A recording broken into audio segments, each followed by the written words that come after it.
हाय guys, मैं Aman Gupta from the golden classes से आप सभी का आपकी क्लास में स्वागत करता हूं। आप सभी कैसे हुए कमेंट में ज़रूर बताएं। इससे प्रीवियस लेक्चर में हमने बात की थी type of account, type of vouchers, basic knowledge of tally. Okay, आगे के लेक्चर में हम बात करेंगे लेयर और ग्रुप। इसके साथ ही साथ हम आगे की टॉपिक में बात करेंगे सबसे पहले कॉन्ट्रा वाउचर के बारे में।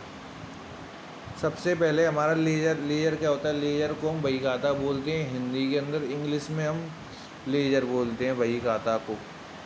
बस जब तक हमारा बही खाता तैयार नहीं हुआ तो हम उसके अंदर वर्क नहीं कर सकते। हम अपने लेजर के अंदर या एंट्री नहीं कर सकते हैं, बिना लेजर के एंट्री नहीं होती हैं। आगे के टॉपिक में हम बात करेंगे लेजर। सबसे पहले लेजर और ग्रुप। लेजर बहुत सारे होते हैं पर उनके ग्रुप बहुत छोटे छोटे होते हैं। जैसे कि कैपिटल अकाउंट है, कैपिटल अकाउंट को हम पूंजी खाता कहते हैं। पूंजी खाता कैपिटल अकाउंट में ही आता है। और कैपिटल अकाउंट को ही हम स्टार्ट बिजनेस, जब हम किसी बिजनेस को स्टार्ट करते हैं जो उसमें पूंजी लगती है, हम उसे भी कैपिटल अकाउंट में ही डालते हैं। उसके बाद आता है हमारा प्रोपराइटर अकाउंट। प्रोपराइटर अकाउंट को हम मालिकी खाता बोलते हैं। जब मालिक अपना खाता बनाता है तो एक पर्सनल रेड कलर की बुक लेता था आज से कुछ टाइम पहले, तो वो उसके अंदर अपना हिसाब किताब लिखता था।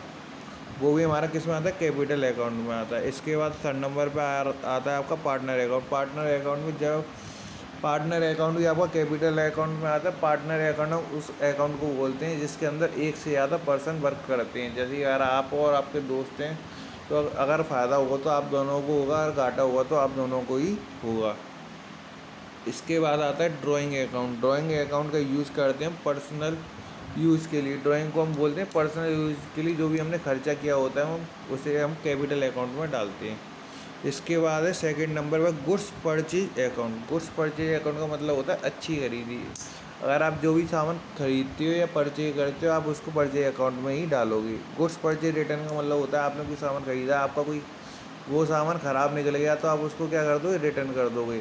तो वो आपका किस में आएगा, परचेज अकाउंट में आएगा। ऐसे ही होते हैं सेल के अकाउंट। सेल अकाउंट के अंदर हम जब भी कोई सामान बेचते हैं वो हमारा किस में आता है, सेल अकाउंट में आता है। अगर हम सेल रिटर्न किसे कहते हैं, सेल रिटर्न ये वाला ऑप्शन है सेल रिटर्न। सेल रिटर्न का मतलब हो गया हमसे किसी ने कोई सामान प्रोडक्ट खरीदा और वो उसका ख़राब निकल गया, वो हमें वापस कर गया, तो हमने क्या करा, उससे वापस माल लिया। वो किस में आता है, सेल अकाउंट में आता है। फ्राइट इन बर्ड एक्सपेंस का मतलब होता है जैसे ही आपको कहीं बाहर जाना है, आपको कोई डायरेक्ट मतलब आपने कोई लगेज किया, जैसे ही आपने टेम्पो ऑटो आपने क्या करे डायरेक्ट किए, तो इससे कहते हैं हम डायरेक्ट एक्सपेंस में।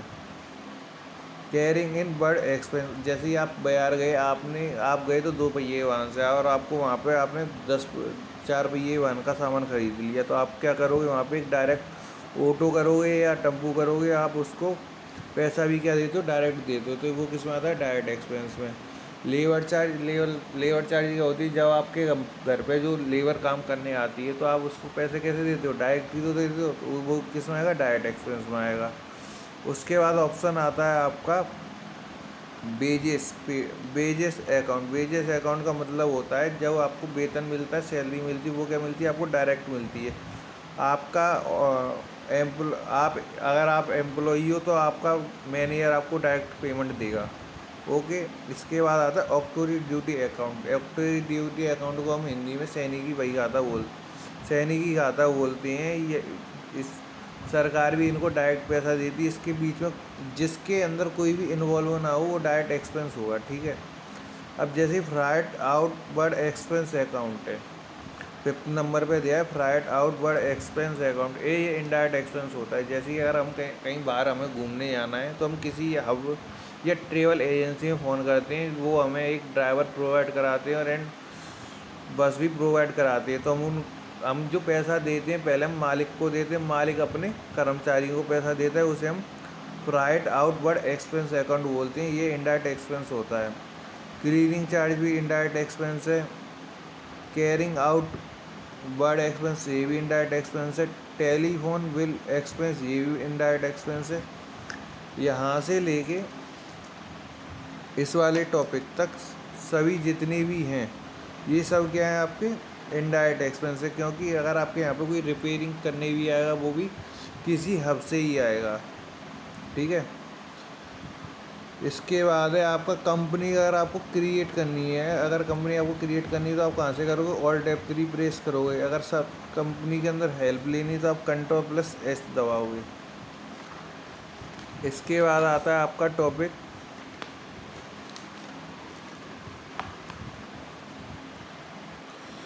जितना भी आप रिसीव करते हो, जितना भी आप क्या कर रहे हो रिसीव, वो आपका किस में आएगा, इनडायरेक्ट इनकम में आएगा। किस में आएगा, जितना भी आप रिसीव करोगे वो किस में आता है, इनडायरेक्ट इनकम में आता है, ध्यान रखना।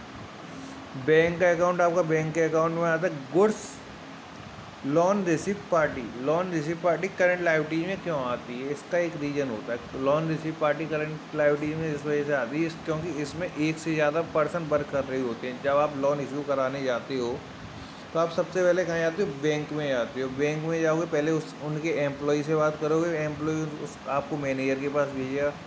मैनेजर आपको एक वकील हायर करने के लिए बोलेगा, आपने एक वकील हायर किया, उसने एक स्टाम्प पैड तैयार किया और आप उसने मोहर लगा दी कि आप अब तक आप अपना जमा कर दोगे। ठीक है, और फिर बैंक की तरफ से कर्मचारी आता है आपको समझाने के लिए, आपकी इन्फॉर्मेशन लेने के लिए, आपकी इंक्वायरी करने के लिए एक कर्मचारी आता है। उसके बाद आपका लोन इशू होता है। इस वजह से हम इन सभी चीज़ों क्या बोलते हैं, करंट लायबिलिटी बोलते हैं।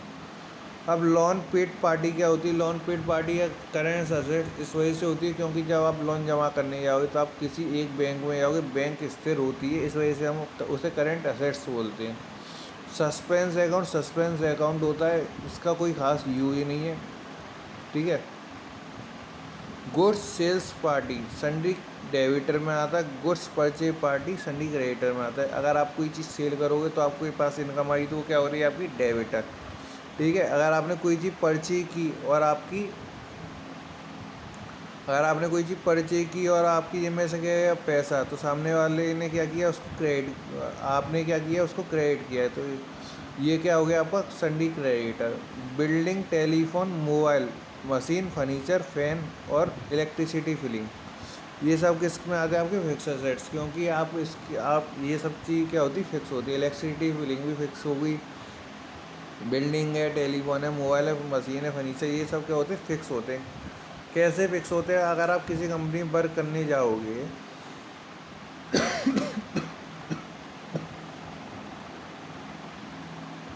अगर आप किसी कंपनी में वर्क करने जाते हो तो आप वहाँ से किसी उनके जो भी सामान लगे होते हैं, पीसी है, मशीन है, आप उनको खाली यूज करके आते हो, उनको संग में घर लेके नहीं आते, तो इस वजह से वो क्या कहलाते हैं, फिक्स असेट्स कहलाते हैं।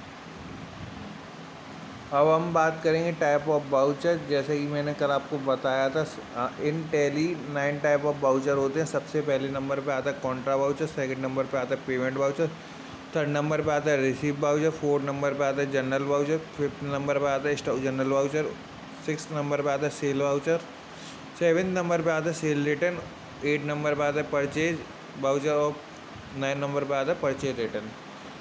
आगे के टॉपिक में हम सबसे पहले बात करेंगे कॉन्ट्रा वाउचर के बारे में।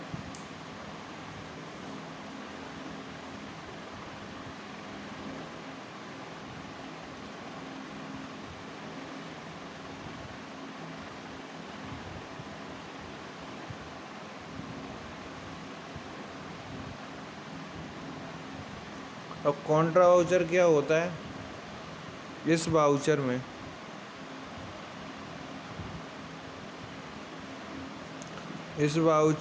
हम बैंक से लेन देन की एंट्री करते हैं। किससे लेन देन की एंट्री करते हैं, बैंक से लेन देन की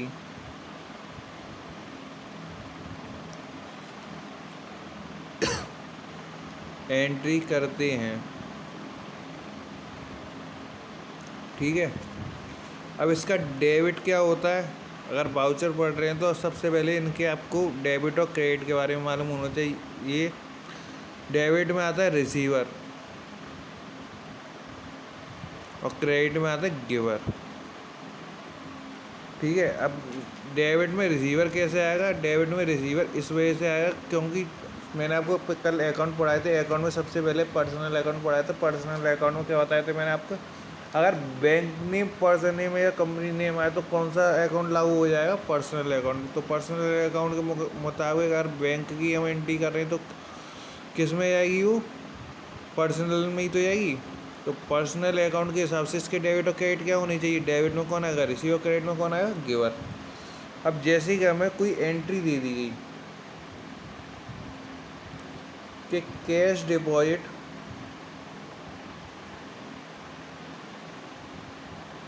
इन SBI बैंक, कितने? 5,000। ठीक है, आपने कैश डिपॉजिट किया किस में? SBI बैंक में। तो SBI बैंक क्या कर रही है? उसको ले रही है।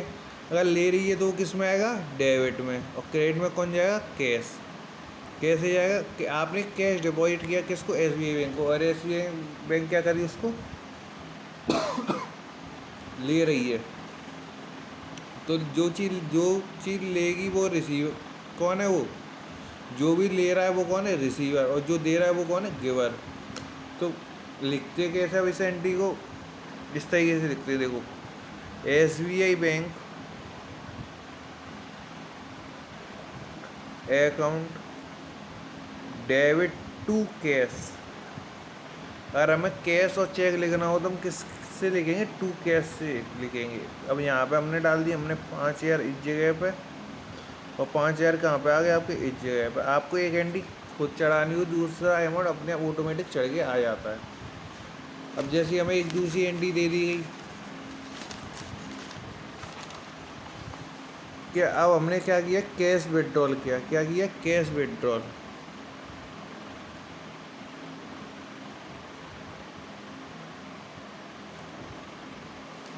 कैश विड्रॉल इन RBI बैंक। RBI बैंक की फुल फॉर्म क्या होती है? Reserve bank of India. 10 lakh. कितने विड्रॉल किए हमने RBI बैंक से? 10 लाख रुपए विड्रॉल किए हैं। एक तरफ क्या आ गया? डेबिट, और दूसरी तरफ क्या आ गया? क्रेडिट। अब हमने क्या करे? पैसे निकाले हैं। बैंक क्या कर रही है? दे रही है। और हम क्या कर रहे हैं? ले रहे हैं। तो हम ले रहे हैं तो किस में गए? इसमें cash account debit to SBI bank, क्योंकि SBI बैंक क्या कर रही है? दे रही है। तो 10 लाख किधर आए? एक 10 लाख इधर आ गए और एक 10 लाख इधर आ गए। इस तरीके से करते हैं। ठीक है। अब आपको मान ली जाए कि आपको अब एक एंट्री दे दी कि अब आपने एक साथ 2 बैंकों में पैसा जमा कर दिया, जैसे cash deposit in SBI bank 500 और PNB 700। ठीक है, आपने 2 बैंकों में क्या कर दिया? डिपॉजिट। सबसे पहले आपने किस में किया? एक तरफ डेबिट लिख लो, एक तरफ क्रेडिट लिख लो। सबसे पहले आपने किस में किया? SBI बैंक में। तो SBI बैंक डेबिट, क्योंकि ये ले रही है।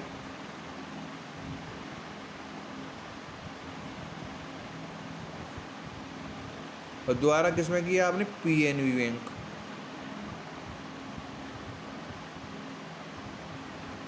डेबिट टू क्या हो गया हमारा? कैश। ये होती है हमारी double entry.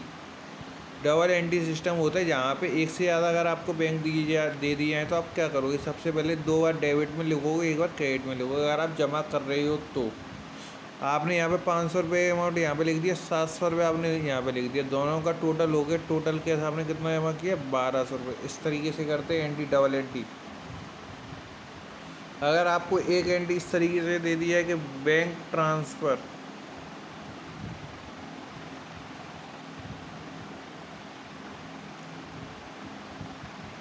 BOB to BOI wallet.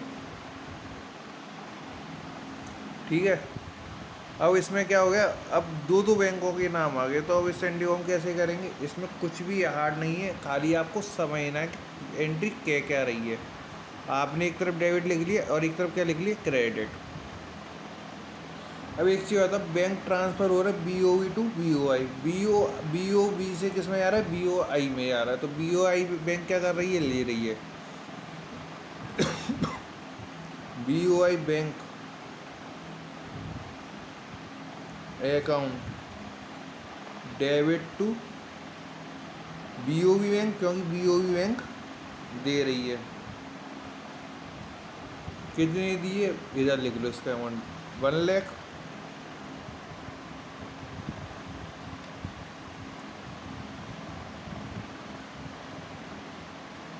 इस तरीके से करते हम कॉन्ट्रा वाउचर। इससे नेक्स्ट वीडियो हम 2 वाउचर्स को कंप्लीट करेंगे, जिसके अंदर आएगा आपका पेमेंट वाउचर और रिसीव वाउचर। आपको इससे मिलती जुलती सभी एंट्री आपको यूट्यूब के डिस्क्रिप्शन लिंक में आपको प्रोवाइड कराई दी जाएंगी। आपको एक PDF लिंक दे दी जाएगी, जिसमें आपकी जितनी भी बैंक से रिलेटेड एंट्री होती है सभी आपको वहाँ कराई दे दी जाएगी। अगर आपको उस एंट्री में से कोई भी डाउट आता है तो आप कमेंट बॉक्स में दे सकते हो उस सवाल को। एंड हमारे चैनल को ज़्यादा से ज़्यादा लाइक करें, ज़्यादा से ज़्यादा शेयर करें, ज़्यादा से ज़्यादा सब्सक्राइब करें और अपने ज़्यादा से ज़्यादा फ्रेंडों को भेजें, जिससे वो भी इस चीज़ को प्राप्त कर सकें। And tata bye bye and see you.